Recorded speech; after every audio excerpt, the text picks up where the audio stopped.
सभी लोगों को स्नेह भरा नमस्कार। प्यारे बच्चों, आज हम लोग हिमालय से नामक जो कविता है जिसकी रचयिता महादेव वर्मा जी हैं, तो महादेव वर्मा जी का जीवन परिचय पढ़ेंगे। उसके बाद कविता का अर्थ जानेंगे। तो आइए महादेव वर्मा जी का जीवन परिचय पढ़ते हैं। बॉक्स में जो चीज़ दिया हुआ है, जो मुख्य बिंदु दिया हुआ है, इसको आप विशेष रूप से फोकस करेंगे क्योंकि यह परीक्षा के लिए बेहद महत्वपूर्ण है और आप जीवन परिचय लिखेंगे तो काफ़ी सहायक सिद्ध होगा। देखिए, लिखा है जन्म, यानी इनका जन्म सन 1907 ईस्वी में हुआ था। मृत्यु 1987 ईस्वी में हुआ था। जन्मस्थान फर्रुखाबाद उत्तर प्रदेश। पिता श्री गोविंद सहाय, माता श्रीमती हेमरानी, और ये उत्तर प्रदेश विधान परिषद की सदस्या भी रही। तो इनका जीवन परिचय मैं विस्तार से पढ़ रहा हूँ और आप जब नोट बनाएंगे तो ये जरूर नहीं कि आप हूबहू इसी को उतारें। कुछ सरल वाक्य जो याद करने के योग्य हो उसको लेकर के आप नोट बना लेंगे।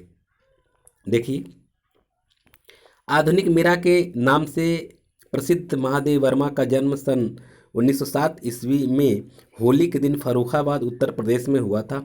इनके पिता श्री गोविंद सहाय इंदौर के एक कॉलेज में अध्यापक थे तथा माता सरल हृदया धर्मपरायण महिला थी। महादेवी बड़ी कुशाग्र बुद्धि की बालिका थी और बचपन से ही माँ से रामायण महाभारत की कथाएं सुनते रहने के कारण इनके मन में साहित्य के प्रति आकर्षण उत्पन्न हो गया था। फलतः मौलिक काव्य रचना इन्होंने बहुत छोटी आयु से आरंभ कर दी थी। प्रयाग विश्वविद्यालय से संस्कृत में एमए करने के बाद ये प्रयाग महिला पीठ में प्राचार्य हो गई। 9 वर्ष की छोटी उम्र में ही इनका विवाह रूपनारायण वर्मा के साथ हो गया था, किंतु इन्हीं दिनों इनकी माता का स्वर्गवास हो गया। इनके पति डॉक्टर थे परंतु दाम्पत्य जीवन में रुचि नहीं थी। इनके जीवन पर महात्मा गांधी का और कला साहित्य साधना पर कविंद्र रविंद्र का प्रभाव पड़ा। इन्होंने नारी स्वातंत्र्य के लिए संघर्ष किया और अपने अधिकारों की रक्षा के लिए नारियों को शिक्षित होना आवश्यक बताया। कुछ वर्षों तक महादेवी जी उत्तर प्रदेश विधान परिषद की मनोनीत सदस्या रहीं। दर्शन, संगीत तथा चित्रकला में इनकी विशेष अभिरुचि थी। भारत सरकार ने इन्हें पद्म भूषण अलंकार से सम्मानित किया। ये प्रयाग महिला विद्यापीठ की उपकुलपति पद पर भी आसीन रहीं। इनका देहावसान सन 1987 ईस्वी को हो गया। तो देखिए, जीवन परिचय लिखते समय जो खास खास बातें हैं उसको मैं आपको बता दूं कि क्या क्या याद करना चाहिए। जैसे इनका जन्म, ये बॉक्स में जो है मैं बता दिया, उसको याद कर सकते हैं। इनके पिताजी क्या थे, तो कॉलेज में एक अध्यापक थे। महादेवी वर्मा जी बचपन से कुशाग्र बुद्धि की थी। इनकी माता ये धर्मपरायण थी। तो ये सब जब दिमाग में सेट करेंगे तो बहुत आसानी से याद हो जाएगा। और बचपन से ये रामायण महाभारत की कथाएं सुनते रहने के कारण साहित्य में आकर्षण उत्पन्न हो गया। फिर ये छोटी आयु से ही रचना आरंभ कर दी थी। प्रयाग विश्वविद्यालय में संस्कृत से एमए की। उसके बाद प्रयाग महिला विश्वविद्यालय में प्राचार्य हो गई। इस तरह से छोटा छोटा जो आप वाक्य दिमाग में सेट कर लेंगे ना, तो बहुत आसान रहेगा जीवन परिचय याद करने के लिए। ठीक है, आगे देखिए अगला पैराग्राफ। महादेवी जी आधुनिक हिंदी साहित्य के निर्माताओं में महत्वपूर्ण स्थान की अधिकारिणी है। प्रसाद पंत निराला तथा महादेव वर्मा छायावाद युग के इन 4 महान कवियों को बृहद चतुष्टय के नाम से जाना जाता है। महादेवी जी ने मैट्रिक उत्तीर्ण करने के पश्चात ही काव्य रचना प्रारंभ कर दी थी। करुणा एवं भावुकता उनके व्यक्तित्व के अभिन्न अंग थे।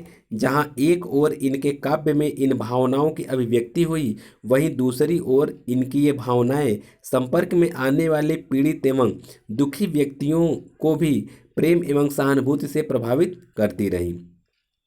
इनके द्वारा रचित काव्य में रहस्यवाद, वेदना एवं सूक्ष्म अनुभूतियों के कोमल तथा मर्म स्पर्शी भाव मुखरित हुए हैं। इनकी रचनाएं सर्वप्रथम चांद पत्रिका में प्रकाशित हुईं। इनकी काव्यात्मक प्रतिभा के लिए सेक्सरिया एवं मंगला प्रसाद पुरस्कारों से सम्मानित किया गया। इन्हें ज्ञानपीठ एवं भारत भारती पुरस्कार से भी सम्मानित किया गया।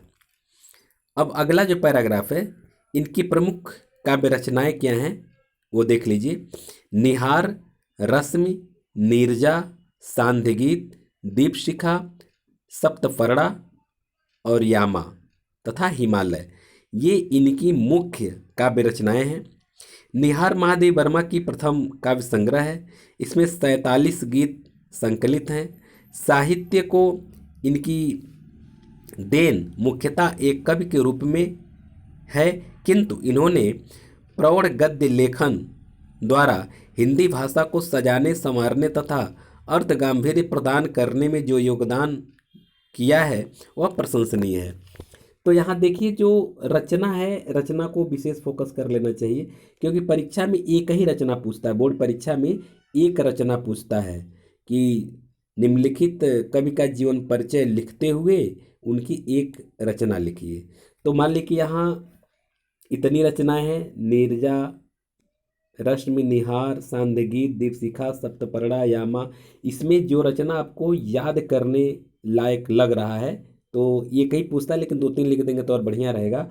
और बेहतर नंबर लेने के लिए एक आध दो लाइन बहुत इंपॉर्टेंट है, उसको अंडरलाइन करके लिख देना चाहिए। जैसे निहार महादेवी का प्रथम काव्य संग्रह है, ये जो है इसको नोट कर लेना चाहिए। इसमें 47 गीत संकलित हैं, इसको नोट कर लेना चाहिए। अगर ये सब याद रहता है ना, अगर आप परीक्षा में लिखते हैं ना, तो एग्जामिनर जैसे कॉपी चेक करता है तो उसके दिमाग में आ जाता है कि बच्चे की गहरी पैठ है, तो बेहतर नंबर मिलता है।